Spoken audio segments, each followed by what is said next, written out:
before we dive into all of the juice that I have coming for you, I wanted to share a little bit first around kind of the story of what happened over the last couple of months, and also weaving in the energy that we can all be harnessing and utilizing to shift us from 2025 into 2026.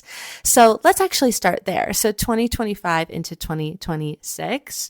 Whenever you are listening to this, it could be at the beginning of 2026 or whenever it is, honestly, because the energy of the entire year is going to be the energy of the entire year. And it only amplifies as the year goes on.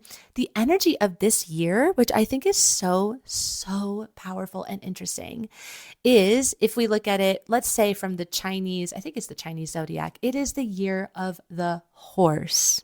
Okay, that's one way to look at it. If you look at it from the numerological standpoint, it is the year of number one, because 2 plus 2 plus 6, 2026 equals 10. And then you add 10 together, 1 plus 0, you do it by the digits, and then it equals the number 1. And 1 is the start. It is the new chapter. We went from year 9 last year in 2025 into a year 1. That's a huge transition. So there are a lot of ways you can look at this. Like I could go on and on astrologically, like, oh my gosh, it's so much fun. And people have been talking about 2026 for a little while, and this energy shift that has been coming, because holy guacamole, has these last, especially 5 years, right? 2020, the pandemic, into 2025, these have been really massively weird and hard years. Weird and hard. Okay, let's just name it for what it is. And they've been great in a lot of ways, right? Like I had both of my babies within that 5-year period. So it's not to say that it hasn't been beautiful. It certainly has. But it's been challenging, and it's been a lot of inner work, and it's been a lot of, kind of what we've been doing, actually, especially with Studio Shift, like looking at our systems and redefining things and shifting things and making changes and tweaks and, a lot of that stuff, right? And that's all very necessary stuff. It's all really important for us to do. And now this year is the start of something new. A lot of people are saying that it's the start of something new for the next 9 years, right? And again, going back to the number series and like how the digits work with counting that up. So I've been thinking a lot about like, where was I 9 years ago? And it's so fascinating to me, because 9 years ago is when that's when I got married. That's when we bought our house. That's when we moved to Colorado. Like all of these like really big things, and how much transpired over those last 9 years. And so that's a really fun invitation for you. It's like, what did you do 9 years ago? And how did last year feel like a completion of these last 9 years? And how can we start thinking about this year being the start of the next 9 years? I'm a big picture thinker through and through, and I believe it is a hugely important thing to have as a business owner, is the ability to look at the long game picture here, right? That's really fun, but also just like, okay, let's get down and dirty with also the daily moments. So I love to live in both worlds. You got to live in the big picture. Okay, cool. We're starting there's a newness to this year. There's a freshness. There's some momentum that's building, right? The year of the horse. It's all about momentum and discipline and direction and devotion and grace, right? Grace, softness, self-trust. There's so much of that this year. Last year was the year of the snake. It was the shedding. It was literally shedding the skin off of the snake. And thinking about these things, now going kind of into like why I disappeared, I was really in that.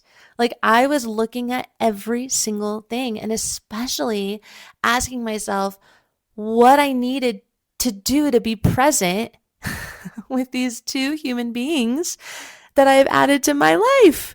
Right? Like, what does it mean to hold 2 extra human beings in addition to taking care of myself? It's a huge thing, right? So I had to ask myself, where was I lacking in self-care? How much time was I spending on tasks, in my house, on motherhood? What wasn't working? So for example, I kind of shared this on Instagram stories, but I have these 2 boys. We live in Colorado. The Colorado weather is freaking nuts. Like it will be literally 70 degrees in the hot daytime and then 30, 40 degrees, 2 hours later. So you're bringing a lot of layers and a lot of clothes. And I'm like, I am just drowning in clothes in my house. Like with my boys, they share a room. We only have 2 master bedrooms in our house, which is wonderful and lovely, but they share a giant room. And so it's just like exploding with toys and clothes and where are their shoes and where are their hats and where are their gloves? Cadence, where are your gloves? And like, it was like making me crazy last year. So I had to really look at that. Like, how much time am I spending literally looking for their freaking gear? Oh my God, it takes us 20 minutes to get out the door. Okay, we need a new system. We need a new freaking system. This is absurd.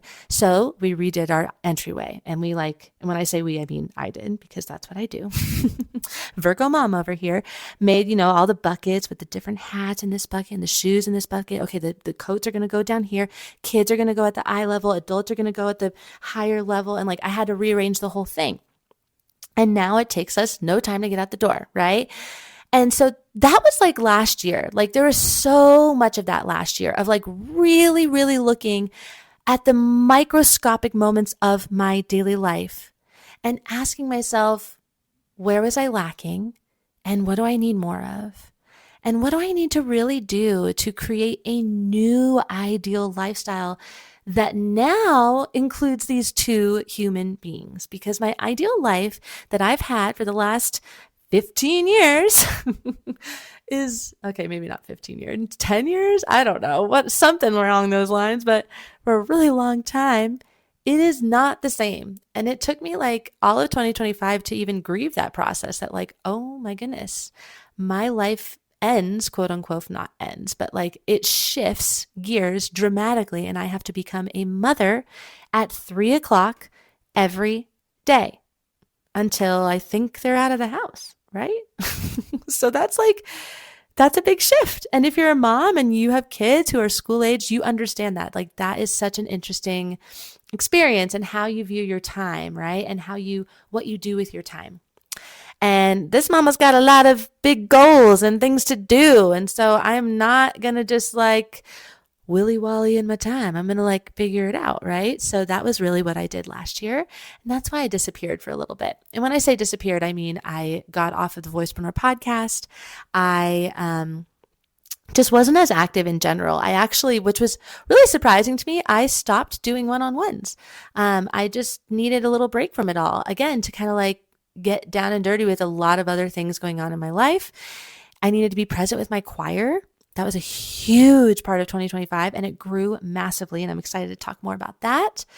And the thing that I always came back to and something that I encourage for you is, well, there's a lot of things, but first and foremost, the whole mission behind the Voicepreneur program, all of the courses and resources and really everything that I've ever put out in terms of content for the Voicepreneur is exactly what I embody in terms of creating a business that supports your ideal life. And so I created VP to always be there forever so that I can move with the other parts of my life, so that I can spend more time being with my kids and being present with my choir and singing and songwriting and doing activism. That was a huge part and is a huge part that I'm now, incorporating into my life, and being able to do all of these things and moving and flexing with what it means to be creative artists. I figured out 10 years ago that in order for me to do that, I needed to create a sustainable, scalable business, period. That's what I needed.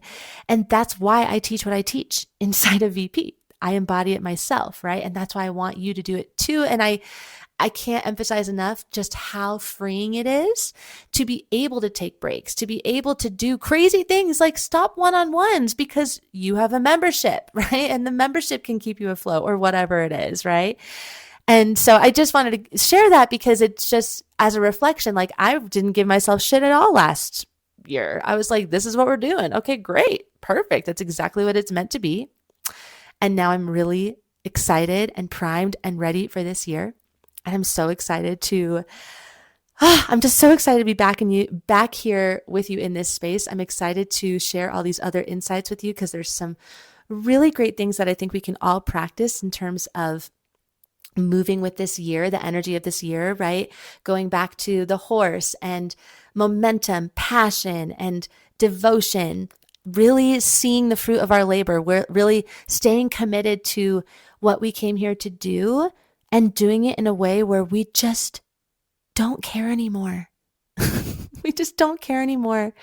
I'll talk more about that soon, but like, I really want you to hold that in your heart. Like, just do it because, right? Like, the question I want you to ask yourself is, if you had no obligation to anything at all, what would you do?